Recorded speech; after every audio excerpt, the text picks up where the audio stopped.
की बूंदे पत्तों की गोद में। સંસ્કૃત આજનો પાઠ અમારો પ્રેક્ટિકલ રૂપે છે. પાઠનું નામ છે કોરુકઃ, અર્થાત કે કોણ નિરોગ. આધુનિક સમયની અંદર જ્યારે લોકો ફાસ્ટ ફૂડ તરફ વળ્યા છે, જંક ફૂડ તરફ વળ્યા છે, એને ખોરાકની સભાનતા નથી, ત્યારે આ બધા જ વિષયોના મુદ્દાને ધ્યાનમાં રાખીને ખોરાક કેવો લેવો જોઈએ એવો એક પાઠ અમારા પાઠ્યક્રમની અંદર છે. અને એ પાઠ્યના જે પાઠ્યક્રમ છે એના આધારે અમે વિચાર્યું કે મારા છોકરાઓ દ્વારા અમે એમને પ્રેક્ટિકલ રજૂ કરીએ. એટલે આજે આપણે જાણવાનું છે કે એક વ્યક્તિ તરીકે આપણા સ્વાસ્થ્યને ધ્યાનમાં રાખીને આપણે કેવો ખોરાક લેવો જોઈએ એ આપણે આજના ધોરણ 7ના બાળકો પાસેથી.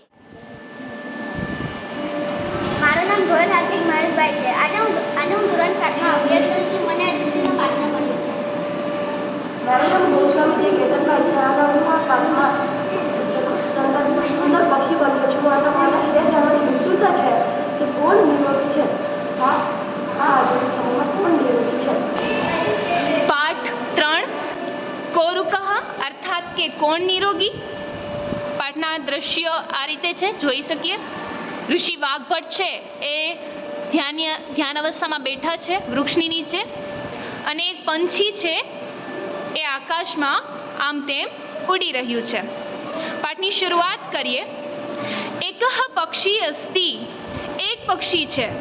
સહ આકાશે અત્ર તત્ર ગચ્છતિ, તે આકાશની અંદર આમ તેમ ફર્યા કરે છે.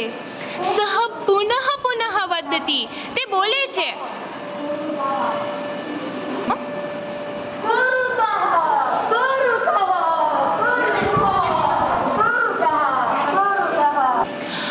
પક્ષી દ્વારમ અટતી, તે દરેકના ઘરે ઘરે જાય છે અને એકમેવ પ્રશ્ન પૂછતી, અને દરેક જગ્યાએ જઈને એક જ પ્રશ્ન પૂછે છે.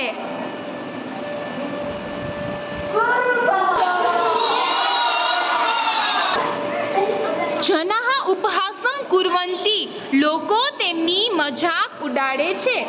કહા અપી ઉત્તરમ ન દદાતિ, કોઈ પણ એને જવાબ આપતું નથી.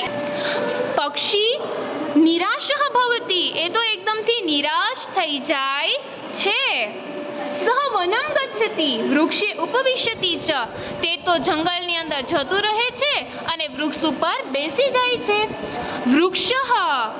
વૃક્ષસ્ય અધઃ વૈદર્ષી વાઘભટ્ટ અસ્તિ, વૃક્ષની નીચે વૈદર્ષી વાઘભટ્ટ છે. પક્ષી પુનઃ વદતિ, ફરીથી બોલે છે.